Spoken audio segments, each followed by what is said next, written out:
நத்தம் கோபால்பட்டியில் நடைபெற்ற பட்டியல் வெளியேற்ற மாபெரும் பொதுக்கூட்டத்தில் மருத மக்கள் கழகத்தின் நிறுவன தலைவர் ஜி கனகராஜ் அவர்களின் உரை. தேவேந்திரகுல வேளாளர் சமூக மக்களின் நீண்ட நாள் கோரிக்கையான தேவேந்திரகுல வேளாளர்களை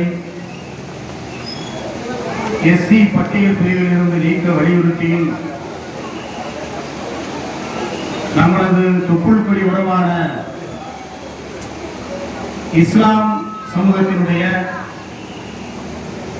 அந்த வக்ஃபு வாரிய திருத்த சட்ட மசோதா இஸ்லாமியர்களுடைய உரிமையை பாதிக்கும் விதமாக இருக்கிறது என்பதை ஒட்டுமொத்த இஸ்லாமியர்களுடைய மிகப்பெரும் கோரிக்கையாக இருக்கிறது. மத்திய அரசு கொண்டு வந்த அந்த வக்ஃபு சட்ட திருத்த மசோதாவை திரும்ப பெற வேண்டியும் இங்கே தமிழ்நாடு தேவேந்திரகுல வேளாளர் மக்கள் கட்சி நடத்துகின்ற மாபெரும் பொதுக்கூட்டத்திற்கு தலைமையேற்று நடத்தி கொண்டிருக்கின்ற சமுதாய போராளி இந்த பகுதிகளிலே தொடர்ந்து தேவேந்திரகுல வேளாளர் மக்களினுடைய கோரிக்கையாக இருக்கட்டும், இங்கே இருக்கின்ற மக்கள் பிரச்சனைகளாக இருக்கட்டும், தொடர்ந்து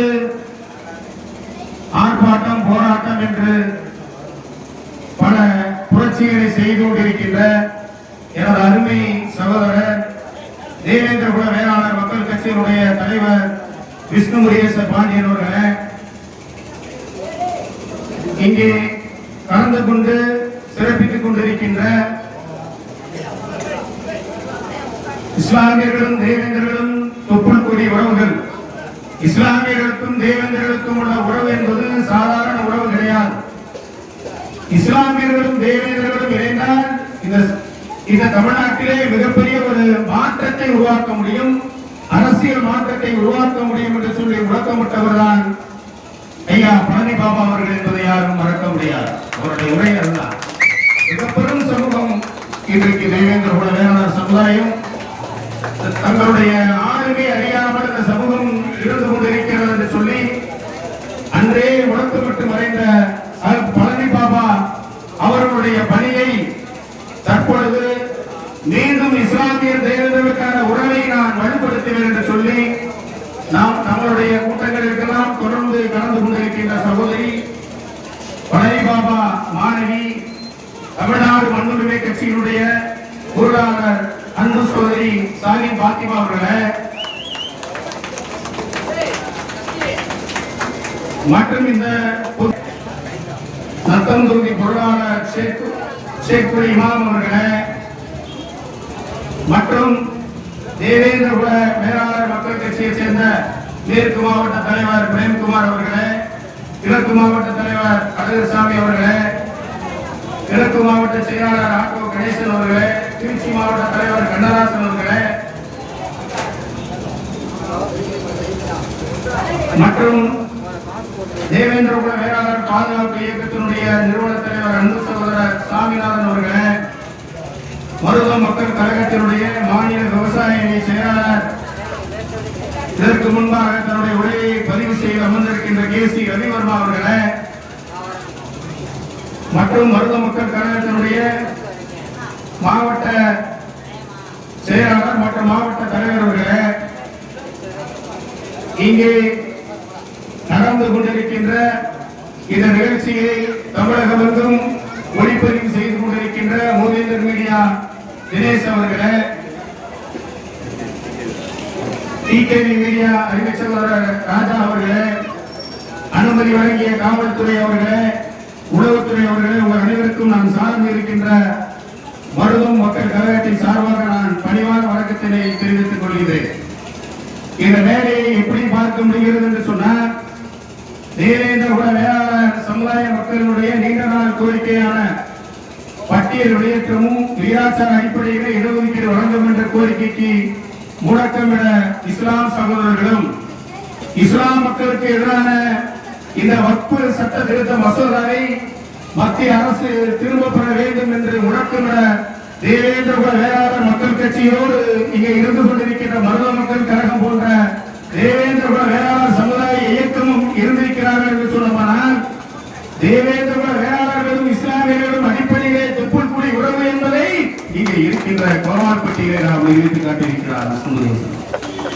இதுதான் நிதர்சனமான உண்மை. ஆக தேவேந்திர குல வேளாளர் மக்களுடைய நீண்ட நாள் கோரிக்கை. நாங்கள் தொடர்ந்து ஏறத்தாழ 30 ஆண்டுகளுக்கு மேலாக இந்த கோரிக்கையை வீரியமாக முழக்கமிட்டுக் கொண்டிருக்கின்றோம். இந்த நாட்டிலே அதிகமாக எங்களுக்கு சலுகை வேண்டும் என்று சொல்லி போராடி இருக்கிறார்கள். எங்களுக்கு இடஒதுக்கீடு வேண்டும் என்று சொல்லி போராடி இருக்கிறார்கள். இங்கே மாற்று பட்டியலை உயர்ந்த பட்டியலில் இருப்பவர்கள் கூட எங்களை எஸ்சியாக மாற்றுங்கள் என்று சொல்லி போராடி இருக்கிறார்கள். ஆனால் இந்திய அளவில் மட்டுமல்ல, உலக அளவிலே எங்களுக்கு பட்டியல் என்றும் அழுக்கு கலை வேண்டாம். இயல்பாகவே நாங்கள் மன்னர் பரம்பரையிலே வந்தவர்கள், இந்த மண்ணிலே அந்த தமிழர்கள், நாங்கள் சேர சோழ பாண்டியர் வம்சத்திலே வந்தவர்கள். எங்களை பட்டியல் பிரிவில் இருந்து எஸ்சி என்ற ஸ்டிக்மாவில் இருந்து நீக்குங்கள் என்று சொல்லி ஒரு சமூகம் உலக அளவிலே போராடுகிறது என்று சொன்னால் அது தேவேந்திர குல வேளாளர் சமுதாயத்தை தவிர வேற யாரும் இருக்க முடியாது. இதுதான் நிதர்சனமான உண்மை. இந்த கோரிக்கை என்பது சாதாரணமாக இன்று எடுத்த கோரிக்கை அல்ல. நான் இமானுவேல் சேகரன் அவர்களை நேர பார்த்தது கிடையாது, அவர் புரட்சியை பார்த்தது கிடையாது. ஆனால் அவருடைய வரலாற்றை பார்த்துதான் நான் தெரிந்து கொண்டிருக்கின்றேன். நான் இமானுவேல் சேகரனுக்கு அப்புறமாக இந்த கோரிக்கையை மிக தெளிவாக தேவேந்திர மக்களுக்கு எது தேவையில்லை என்று சொல்லி அடிப்படையாக போராடிய ஒரே தலைவர் மாவீரன் பசுமணி பாண்டியனார் அவர்கள் எடுத்த கோரிக்கை சாதாரணமாக எடுத்துக்க முடியாது.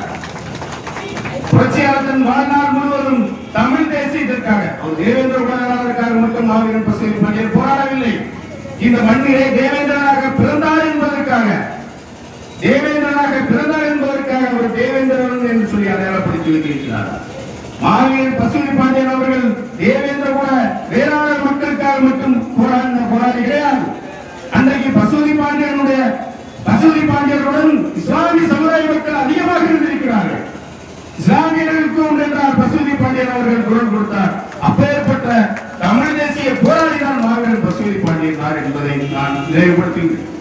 ஆக பசுமணி பாண்டியனார் எடுத்த இந்த கோரிக்கையை நாம் பசுமணி பாண்டியனுடைய போர்படை தலைவர்களாக நாம் நின்று ஜனநாயக அடிப்படையில் போராடி நாம் பட்டியலுடைய கோரிக்கையை வென்றெடுக்க வேண்டும் என்பதை நாம் அனைவருமே நாம் புரிந்து கொள்ள வேண்டும். இதுதான் நிதர்சனமான உண்மை. இதுதான் அந்த தியாகிக்கு செய்கின்ற நாம் தியாகம். இந்த நேற்றான கோரிக்கை இல்லை. நாங்கள் அடிப்படையில தேவேந்திர குல வேளாளர் சமுதாய மக்களுடைய தொழில் என்ன சொல்லுங்க. இந்த நாட்டிலே 5000 ஆண்டுகளுக்கு முன்பு, 5000 ஆண்டுகளுக்கு மேலாக ஒரு சமூகம் உணவு தொழிலை மட்டும் குழந்தைகளாக செய்து கொண்டிருக்கிறது என்று சொன்னால் அது தேவேந்திர குல வேளாளர் சமுதாயத்தவர் வேற யாரும் இருக்க முடியாது. இதுதான் வரலாறு. அங்க எப்படி ஒரு நாட்டில் உழவன் தனித்தானா, உழவன் அரிசனானா, உழவன் ஆதிகிராமனா, இதைத்தான் நாங்கள் சொல்லுகின்றோம். ஆக இந்த தமிழ்நாட்டில் மட்டும்தான் இவ்வளவு ஒரு மோசமான ஒரு நிலை. ஒரு நாட்டிலே சோறு போடுபவனை தலித் ஹரிஜனன் ஆதி திராவிடன் என்று சொல்லி இங்க இருக்கின்ற திராவிடம் அவனுக்கு பெயர் வைக்கிறேன். நான் கேட்கிறேன், யாரால் எங்களுக்கு பெயர் வைப்பது? நாங்க தலித்து ஹரிஜனன் ஆதி திராவிடன் இதை உடைக்க வேண்டும் என்பதுதான் நம்மளுடைய நோக்கம். நாங்க ஒரு சலுகையெல்லாம் உடை கேட்டு போராடல. எங்களுக்கு சலுகைகள் வேண்டாம், தன்மானம் வேண்டும் என்று சொல்லி தன்மானத்துக்காக போராடுகின்ற ஒரே சமூகம் தேவேந்திர குல வேளாளர் சமுதாயம். இதைத்தான் நான் கேட்கிறோம். இடஒதுக்கீடு என்பது கான்ஸ்டிடியூஷன், இந்திய அரசியலமைப்பு சட்டத்தின்படி இடஒதுக்கீடு என்பது யாருக்கும் மறுக்க முடியாது. இடஒதுக்கீடு என்பது புரட்சியாளர் அம்பேத்கர் அவர்கள் வகுத்து வைத்து சென்றிருக்கிறார். அதன் அடிப்படையிலே மக்கள் தொகையின் அடிப்படையில் எந்த சமூகமாக இருக்கும், அது தேவேந்திர சமுதாயமாக இருக்கட்டும், தேவர் சமுதாயமாக இருக்கட்டும், நாராயண சமுதாயமாக இருக்கட்டும், எந்த சமுதாயமாக இருக்கட்டும், அது சாதிவாரி கணக்கெடுப்பு எடுத்து மக்கள் தொகையின் அடிப்படையிலே இடஒதுக்கீடு நாங்கள் கேட்கின்றோம். இடஒதுக்கீடு தான் சொல்ல. இங்க இருக்கின்ற திராவிட கூட்டங்கள் இந்த சமுதாய மக்களிடையே தவறான பரப்புரையை பரப்புகிறார்கள். தேவேந்திர குல வேளாளர்கள் பட்டியல் பிரிவிலிருந்து நீக்கிவிட்டோம் என்று சொன்னால் இந்த சமூகத்திற்கு சலுகை வராது, இந்த சமூகத்திற்கு வேலை வாய்ப்பு கிடைக்காது என்றெல்லாம் பொய் பிரச்சாரம் செய்கிறார்கள். என் இடமான தேவேந்திர குல வேளாளர் சமுதாய மக்களிடையே இது நம் சரியான தருணம். தேர்தல் வரப்போகிறது, நாம் போராடி வென்றிருக்கின்ற சரணம். ஜனநாயக நாட்டிலே வாக்கு என்பது மிகவும் முக்கியமான ஒரு ஆயுதம். இன்றைக்கு 1 கோடிக்கு மேலாக நாம் மக்கள் தொகையை கொண்டு இந்த சமூகத்தில், இந்த சமுதாயத்திலே பலரும் தமிழ் சமூகமாக கொண்டு இன்று வரை நம்முடைய கோரிக்கைக்காக நாம் போராடி கொண்டிருக்கிறோம் என்று சொன்னோம்னால் நம்மளுடைய வாக்கை நாம் நேர்மையாக நினைக்கவில்லை, நம்மளுடைய மதிப்பு நம்மளுக்கு தெரியவில்லை. இன்றைக்கு தேவேந்திர குல வேளாளர்களை பட்டியல் வாக்கு என்று நீங்கள் முழக்கமிடுகிறீர்களோ அன்றுதான் நம்முடைய கோரிக்கை வென்றெடுக்கப்படும் என்பதை நாம் புரிந்து கொள்ள வேண்டும். என் இனமான தேவேந்திர குல வேளாளர் சமுதாயத்துடைய உறவுகளே, கடந்த காலங்களில் என்ன நடந்தது? பாரதிய ஜனதா கட்சி நமக்கு உத்தரவாதம் கொடுத்தார்கள். என்ன உத்தரவாதம் கொடுத்தார்கள் என்று சொன்னோம்னால், நாங்கள் தேவேந்திர குல வேளாளர்களை பட்டியல் பிரிவிலிருந்து நீக்குவோம் என்று சொல்லி பாரதிய ஜனதா கட்சியினுடைய அங்கே இருக்கின்ற பாரத பிரதமர் மோடியாக இருக்கட்டும், அப்பொழுது தேசிய தலைவராக இருந்த இப்பொழுது உள்துறை அமைச்சராக இருந்த அமித்ஷாவாக இருக்கட்டும், என்ன சொன்னார்கள் என்று சொன்னோம்னால், நான் தேவேந்திர குல வேளாளர்களை பட்டியல் பிரிவிலிருந்து நீக்குவோம் என்று சொன்னார்களே, செய்தார்களா? கடந்த 10 ஆண்டுகளில் ஞான பலமிக்க ஆட்சியாக பாரதிய ஜனதா கட்சி இந்திய திருநாட்டை ஆட்சி செய்தது. அவர்களினால் காஷ்மீருடைய சிறப்பு அந்தஸ்தை ரத்து செய்ய முடிந்தது. நீட் தேர்வை கொண்டு வர முடிந்தது. இப்படி பல சட்ட திருத்தங்கள்.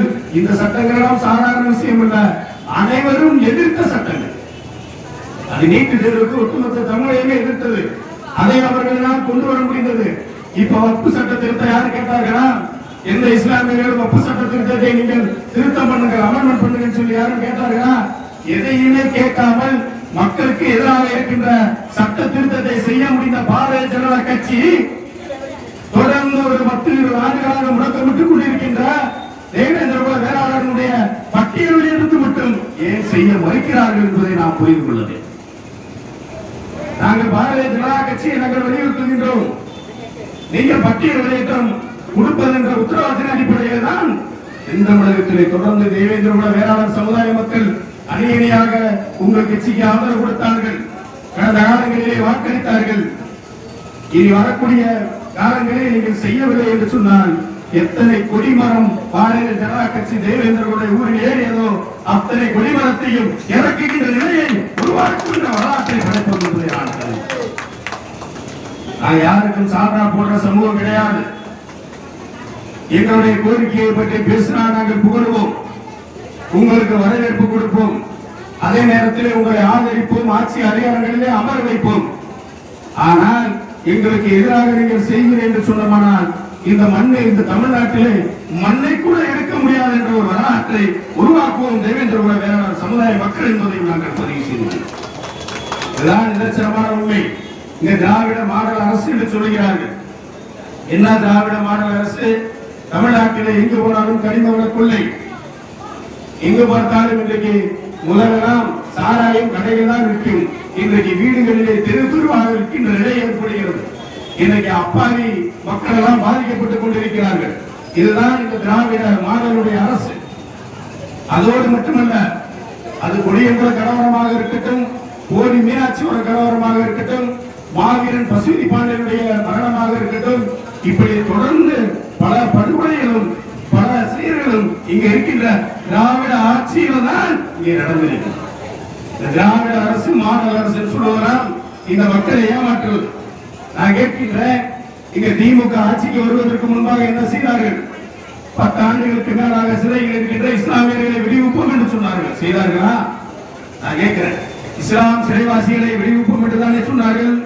அதைத்தானே அவர்கள் முழக்கமிட்டார்கள்.